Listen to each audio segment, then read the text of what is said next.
À l'intérieur de la salle, la première apparition dans un tribunal de Salah Abdeslam depuis son arrestation est scrutée de près, notamment par son avocat Sven Mari.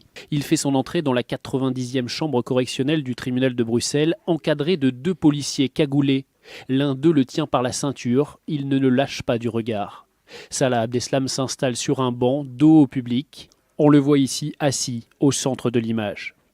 Il porte une veste de blazer clair, un pantalon de costume et une barbe fournie. Quand la présidente lui demande de se lever pour décliner son identité, Salah Abdeslam refuse. « Je ne souhaite pas répondre aux questions », dit-il.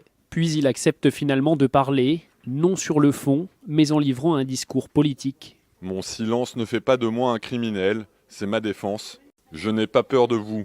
C'est en mon Seigneur Allah que je place ma confiance. Ce que je constate, c'est que les musulmans sont jugés et traités de la pire des manières. » Ces mots ne surprennent pas les associations de victimes présentes à ce procès. Ça dit beaucoup de choses. Ça dit à quel point il reste radical, ça dit à quel point il se positionne en victime. On est dans la contradiction du personnage. Heureusement qu'il n'y en a pas besoin que Salah Abdeslam parle pour comprendre ce qui s'est passé. L'avocat de Salah Abdeslam, Sven Mari, préfère lui éviter de commenter l'attitude de son client. Vous saviez qu'il n'allait pas s'exprimer, avoir cette attitude aujourd'hui? Je ne vais pas réagir à ça. Est-ce que c'est une audience constructive? C'est vous qui devez décider de ça.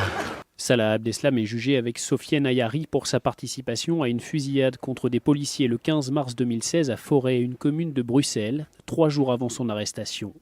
À l'extérieur du tribunal, le dispositif de sécurité est là aussi hors norme, avec la présence de plusieurs centaines de policiers, dont des membres des unités spéciales, ainsi que des militaires.